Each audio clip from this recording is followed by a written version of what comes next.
శాంతి. మే 30వ తారీఖు 2024 సాకార మురళి సారాంశం. మధురమైన పిల్లలు, మొట్టమొదట మీకు మమ్మల్ని చదివించేవారు స్వయం శాంతి సాగరులు, సుఖ సాగరులైన తండ్రి అని నిశ్చయం ఉండాలి. ఏ మానవుడు ఎవ్వరికీ సుఖ శాంతులను ఇవ్వలేరు. ప్రశ్న: అన్నింటికన్నా శ్రేష్టమైన గమ్యం ఏది? ఆ గమ్యాన్ని పొందేందుకు పురుషార్థం ఏది? జవాబు: ఒక్క తండ్రి స్మృతి పక్కాగా ఉండాలి. బుద్ధి ఇతర వైపులకు వెళ్ళకూడదు. అదే ఉన్నతమైన గమ్యం. దీని కొరకు ఆత్మాభిమానులుగా అయ్యే పురుషార్థం చేయవలసి వస్తుంది. ఆత్మాభిమానులుగా తయారైనప్పుడు మీలో అన్ని వికారాల ఆలోచనలు సమాప్తమైపోతాయి. బుద్ధి భ్రమించుట సమాప్తమైపోతుంది. దేహం వైపు దృష్టి వెళ్ళనే వెళ్ళదు. ఇదే మీ గమ్యం. అందుకొరకు ఆత్మాభిమానులుగా అవ్వండి. అచ్చా, మధురాతి మధురమైన అపురూపమైన పిల్లలకు తల్లి తండ్రి బాప్ దాదాల యొక్క ప్రియ స్మృతులు మరియు గుడ్ మార్నింగ్. ఆత్మిక పిల్లలకు ఆత్మిక తండ్రి నమస్తే. ఆత్మిక తండ్రికి ఆత్మిక పిల్లల యొక్క ప్రియ స్మృతులు, గుడ్ మార్నింగ్ మరియు నమస్తే. ధారణ కొరకు ముఖ్య సారం. మొదటి పాయింట్: జ్ఞానం ద్వారా మీ దృష్టిని పరివర్తన చేసుకోవాలి.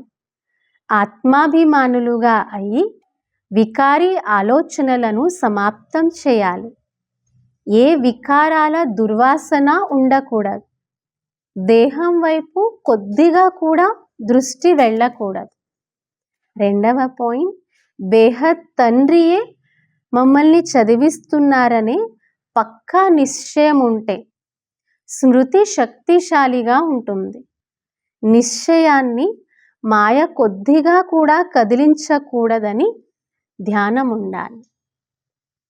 వరదానము: సేవాభావం ద్వారా సేవ చేస్తూ ముందుకు వెళ్తూ ఇతరులను ముందుకు తీసుకెళ్లే నిర్విఘ్న సేవాదారి భవ. వివరణ: సేవాభావం సఫలతను ఇప్పిస్తుంది. సేవలో ఒకవేళ అహంకారం వచ్చిందంటే దానిని సేవాభావం అని అనరు. ఏ సేవలో అయినా అహంభావం మిక్స్ అయిందంటే శ్రమ కూడా ఎక్కువ ఉంటుంది, సమయం కూడా ఎక్కువ పడుతుంది. అంతేకాక స్వయానికి సంతుష్టత కూడా ఉండదు. సేవాభావం గల పిల్లలు స్వయం కూడా ముందుకు వెళ్తారు, ఇతరులను కూడా ముందుకు తీసుకెళ్తారు.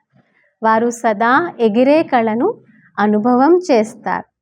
వారి ఉమంగ ఉత్సాహాలు స్వయాన్ని నిర్విఘ్నంగా చేస్తాయి మరియు ఇతరుల కళ్యాణం చేస్తాయి.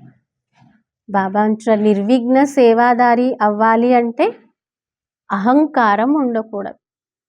నిరహంకారి స్థితిలో నమ్రతా భావంతో సత్యమైన హృదయంతో సేవ చేస్తే ఎలాంటి విఘ్నాలు రావు. చాలా ముందుకెళ్తారు. ఇంకా అనేక మంది కళ్యాణం చేయగలుగుతారు.